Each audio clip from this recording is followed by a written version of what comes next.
John Rice truly traveled the rarely traveled roadways to collect the stories of unknown people, and in the end, the world came to recognize his work and to value the lives of these hidden people. He was a remarkable human being. My father was born way back in southwestern Virginia in a little community called Midway, Virginia. It's about 100 miles from here on a road that goes nowhere. And every Sunday, we would go by to visit my grandparents, his parents, and we would pass on Midway Road a little house that my mother and father would every time we go by, she said, well, John Carrico lives there. John Carrico lives there. He was absolutely cherished by the community, but unknown everywhere else, totally unknown, 100 miles from here. And then the first week I was here working on the documentary, I went over to the display barn, and there was an item that was built by John Carrico. And I thought, my goodness, how can this man travel so much, discover so much, and retain it and save it? And it's just remarkable that he did. To think that somebody from their community would have something in the Museum of Appalachia meant everything to them. They were so proud of where they came from at that point, and that's an important quality to have. So here's what he said when the first time he was on that field trip with Tate School, when he came to the museum. It was incredible. I was amazed by the place. I didn't realize there were this many of the old log buildings left.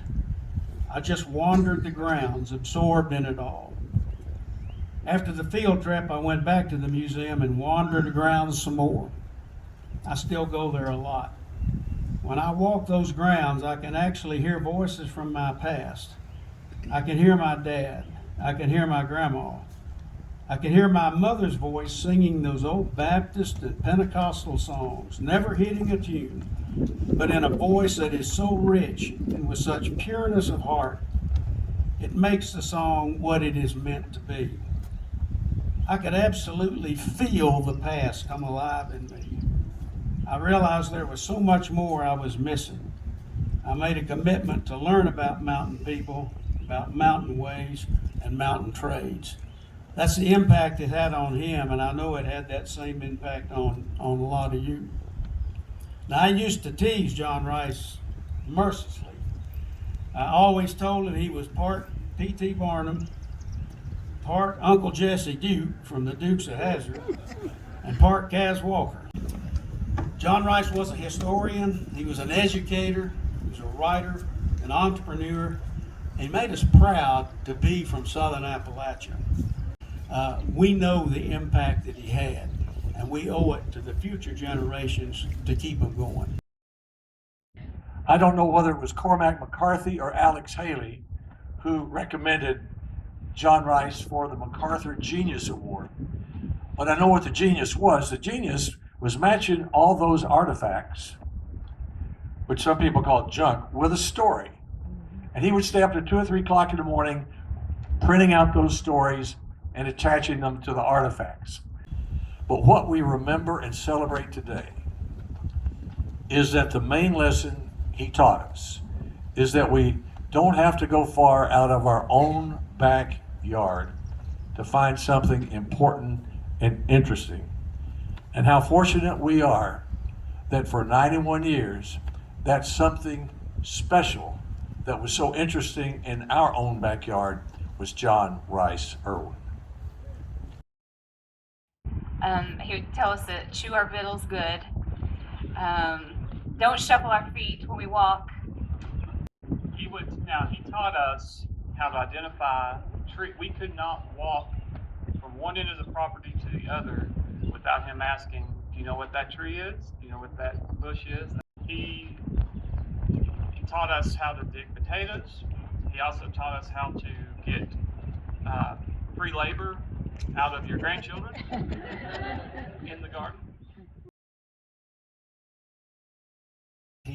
He recounted when his grandfather passed away, and I believe that it was his Papa Irwin, I believe, and he was a well-known and well-respected man, and I believe that he was maybe a Methodist preacher.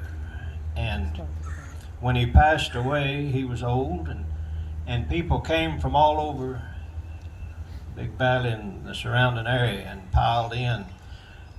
This grandfather who had preached so many people's funerals, and then everybody came in for his.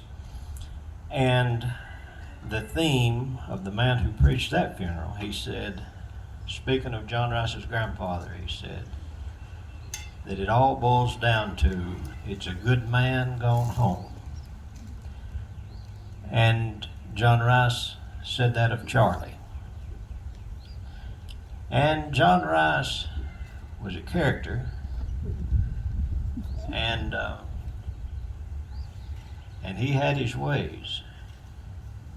But at the end of the day, I'm going to tell you that John Rice was a good man gone home. If you're ashamed of me, you have no cause to be. With Christ I am an heir. And when my ship comes in, I'll leave this world of sin and go sailing through the air. Well, I'm going to take a trip in a good old gospel ship. I'm going far beyond the sky. I'm going to shout and sing until the heavens ring when I'm bidding this world goodbye. Play it, Lord.